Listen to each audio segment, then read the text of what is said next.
નમસ્તે મિત્રો, સ્વાગત છે તમારું મારા આજના નવા વિડીયોમાં. મિત્રો, આજે આપણે બનાવીશું પહાડી રાજમા.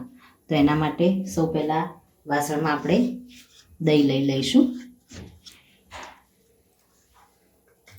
એમાં આપણે મસાલા કરી દઈશું. આપણે આમાં વરિયાળી પાવડર, ક્રશ કરેલી વરિયાળી એડ કરીશું. ત્યારબાદ કિચન કિંગ મસાલો આપણે 1 ચમચી એડ કરી દઈશું. હળદર આપણે એડ કરીશું અને લાલ મરચું આપણે એડ કરી આને સારી રીતે મિક્સ કરી દઈશું.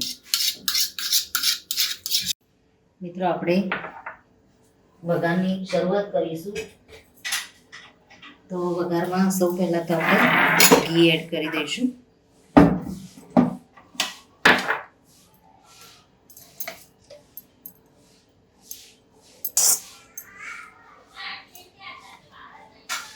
એની સાથે આપણે થોડું તેલ એડ કરીશું. એકલા ઘીનો ટેસ્ટ ના આવે એના માટે.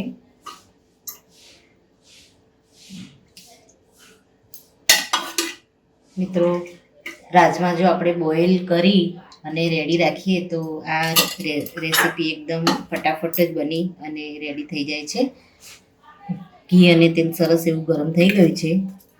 એમાં આપણે તેજ પત્તાને ટુકડા કરીને એડ કરીશું. 1 સૂકું મરચું એડ કરીશું. તજની 1 સ્ટીક એડ કરી દઈશું. મોટી ઇલાયચી એડ કરીશું. 2 થી 3 લવિંગ લીધા છે અને 2 નાની ઇલાયચી, 3 થી 4 આપણે મરી એડ કરી દઈશું. અને એની સાથે આપણે 1 ચમચી જેટલું જીરું એડ કરી દઈશું. વઘારને આપણે સારી રીતે ફૂટવા દઈશું. મિત્રો, વઘાર સરસ એવો થઈ ગયો છે. એમાં આપણે ઝીણી સમારેલી મીડિયમ સાઈઝની ડુંગળી એડ કરી દઈશું. વઘારને થોડો આપણે ચલાવી દઈશું.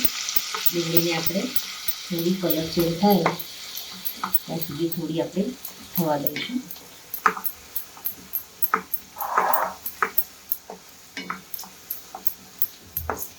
મિત્રો, આપણે થોડું મીઠું એડ કરી દઈશું જેથી ડુંગળીમાં સરસ એવો કલર આવી જાય. રાજમાને આપણે બોઇલ કર્યા એ વખતે રાજમામાં પણ આપણે મીઠું એડ કરીને જ રાખીશું. હવે આપણે 1 મીડિયમ સાઈઝનું ટામેટું ઝીણું કટ કરીને લીધું છે. એને આપણે આમાં એડ કરી દઈશું.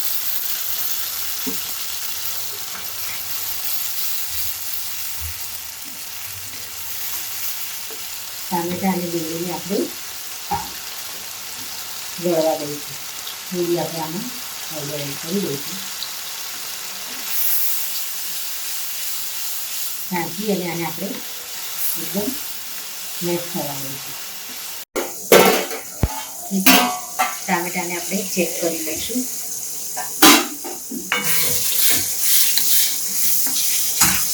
ટામેટા અને ડુંગળી તેલમાં સોફ્ટ થઈ ગયા છે. હવે આપણે આદુ, મરચાં અને લસણની પેસ્ટ એડ કરી દઈશું.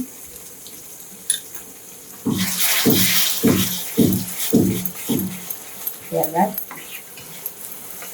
1 ટામેટાની આપણે પ્યોરી બનાવી છે એને આપણે આની અંદર એડ કરી દઈશું. મીડિયમ સાઈઝની ટામેટું લઈ અને મિક્સરમાં ફાઇન પીસી લેવાનું.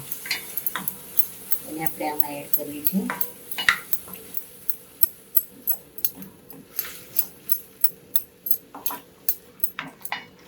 આની સાથે આપણે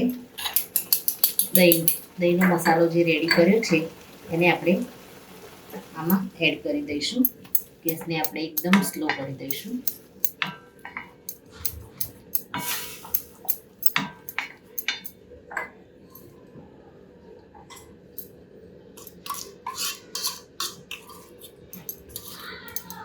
અને સારી રીતે ચલાવી લઈશું.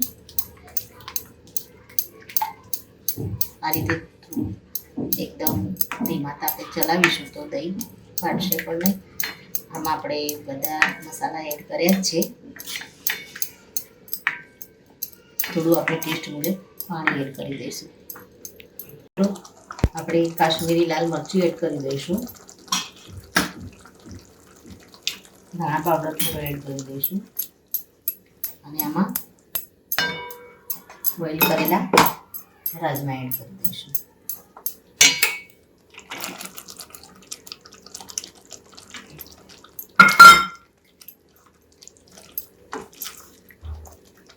આમાં આપણે જરૂર મુજબ હવે પાણી એડ કરી દઈશું અને રાજમાને સારી રીતે આમાં કૂક થવા દઈશું.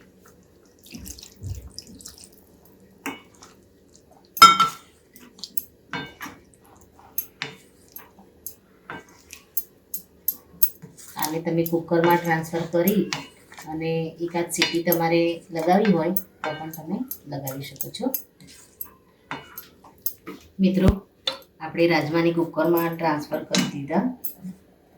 હવે આપણે રાજમાનું બોઇલ કરેલું પાણી છે એને આપણે સાઈડમાં રાખ્યું હતું એને એડ કરી અને જરૂર મુજબ આપણે આમાં મીઠું એડ કરી દઈશું. હવે ઢાંકી અને 2 થી 3 વિસલ આપણે આવવા દઈશું. મિત્રો હવે આપણે રાઈસની તૈયારી કરશું. તો રાઈસનો તડકો લગાવી દઈશું.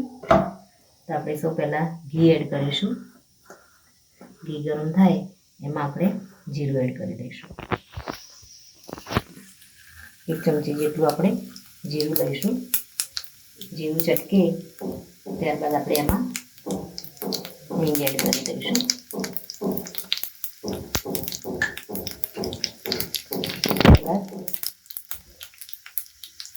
ગેસને બંધ કરી અને ઝીણા સમારેલા ધાણા આપણે એડ કરી દઈશું આમાં.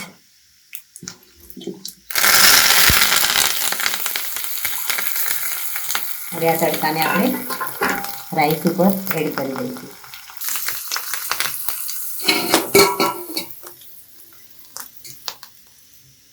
ભાતને આપણે મિક્સ કરી દઈશું. મિત્રો પહાડી રાજમા અને તડકા. મિત્રો રાઈસ ઉપર આપણે સરસ એવો વઘાર એડ કરી દીધો છે. હવે રાજમાને આપણે ચેક કરી લઈશું. મિત્રો આપણે ગેસને બંધ કરી લઈશું અને શાકને ચેક કરી લઈશું.